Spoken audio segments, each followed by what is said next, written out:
এইভাবে পোলাও কিংবা fried rice বানালে একদম ঝরঝরে ফ্রাইড রাইস হবে, সে তুমি যতটাই পরিমাণে বানাও। নমস্কার বন্ধুরা, মামনি রান্নাঘরে সকলকে স্বাগত। আজ আমি প্রায় 2 কিলো চালের ফ্রাইড রাইস করব, কিন্তু ফ্রাইড রাইস হবে একদম ঝরঝরে। ফ্রাইড রাইস বানানোর ঠিক আধা ঘন্টা আগে বাসমতি রাইস এখানে আমি ভিজিয়ে রেখেছি প্রায় 2 কিলো। এবার কড়াই প্রথমে কাজু আর কিশমিশটা ভেজে নেবো।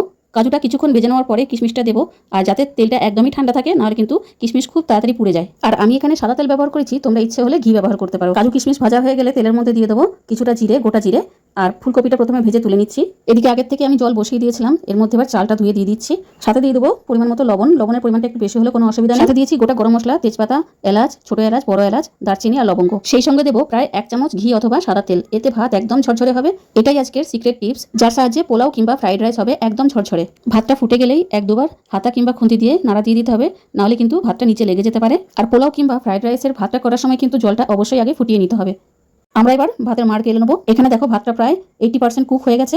এদিকে ফুলকপিটা ভাজা হয়ে গেছে, ফুলকপিটা তুলে নিচ্ছি তেল থেকে, কারণ অন্য সবজির সাথে ফুলকপিটা ভাজলে হয় গলে যায়, নয়তো বেশি ভাজা হয়ে যায়। এবার আমরা ওই তেলের মধ্যেই সমস্ত সবজিগুলো এক এক করে ভেজে নেবো। এখানে আমি সবজির মধ্যে ব্যবহার করেছি বিনস, গাজর আর ক্যাপসিকাম, তার সঙ্গে ফুলকপি তো আছেই। আর বিনস গাজরটা একটুখানি ভাজা হয়ে গেলে তারপরেই আমরা ক্যাপসিকামটা মিশাবো, কারণ ক্যাপসিকামটা ভাজতে খুব বেশি সময় লাগে না। ক্যাপসিকামটা দিয়ে মাত্র 5 মিনিট ঢাকা দিয়ে সেদ্ধ করে নিলাম, আর ভেজে রাখা ফুলকপিটা ওর সাথে দিয়ে দিলাম। মশলা হিসাবে এর মধ্যে দিচ্ছি মাত্র 1 চামচ আদা বাটা। সবজিগুলো খুব ভালো করে ভাজা হয়ে গেছে। এবার আমরা এর সঙ্গে মটরশুঁটি অ্যাড করছি। যেহেতু আমি ফ্রোজেন মটরশুঁটি অ্যাড করেছি, তার জন্য একদম লাস্টে দিলাম, কারণ এগুলো আগের থেকে একটু বয়েল করা থাকে। আর এই মটরশুঁটিগুলো আমি বাড়িতেই ফ্রোজেন করে রেখেছি। শীত শেষ হওয়ার আগে 12 কিলো মটরশুঁটি ছাড়িয়ে আমি এগুলোকে প্রসেস করে রেখেছি। আর সবজিগুলো ভাজার সময় পরিমাণ মতো লবণ দিয়ে দিয়েছি।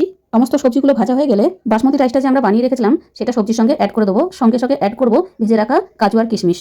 আর হ্যাঁ, কারো যদি এর মধ্যে গরম মশলা গুঁড়ো অথবা বিরিয়ানি মশলা দেওয়ার ইচ্ছা থাকে, তাহলে একটু উপর থেকে ছড়িয়ে দিতে পারো। এবার আমি উপর থেকে কিছুটা ঘি অ্যাড করে দিচ্ছি, কারণ প্রত্যেকেই ফ্রাইড রাইস কিংবা পোলাওয়ের মধ্যে ঘি অ্যাড করে থাকে। আর উপর থেকে বেশ কিছুটা চিনি অ্যাড করে দিতে হবে, যাতে একটু মিষ্টি মিষ্টি হয়। যেহেতু আমি ঘি খুব বেশি পছন্দ করি না, তার জন্য অল্প পরিমাণে, মানে 25 গ্রাম মতো ঘি দিয়েছি। রাইসটা যেহেতু অনেকটা পরিমাণে হয়েছে, তার জন্য অল্প অল্প করে মিশিয়ে ভালোভাবে মিশিয়ে নিচ্ছি, যাতে সমস্ত উপকরণগুলো একদম মিলেমিশে যায়। তো বন্ধুরা, আজকের এই রেসিপিটা তোমাদের কেমন লেগেছে অবশ্যই কমেন্টের মাধ্যমে জানিও। ভালো লাগুক আর না লাগুক, অবশ্যই একটা গঠনমূলক কমেন্ট করে যেও, যাতে তোমাদের এনগেজমেন্টটা ডাউন না হয়।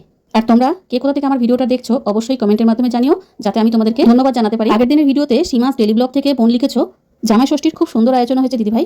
ধন্যবাদ বোন আমার ভিডিও দেখার জন্য। তোমরা যদি এভাবেই আমার সাথে থাকো, তাহলে আমি অবশ্যই একদিন সফলতা পাবো। তো বন্ধুরা, আজ এই পর্যন্তই। পরবর্তী আবার একটা ভিডিও নিয়ে হাজির হব। ততক্ষণ ভালো থেকো, সুস্থ থেকো। 2 কিলো বাসমতি রাইস রান্না করা সত্ত্বেও আমার কিন্তু ফ্রাইড রাইসটা একদম ঝরঝরে হয়েছে। নাও দেখি এবার খেয়ে বলো কেমন হয়েছে।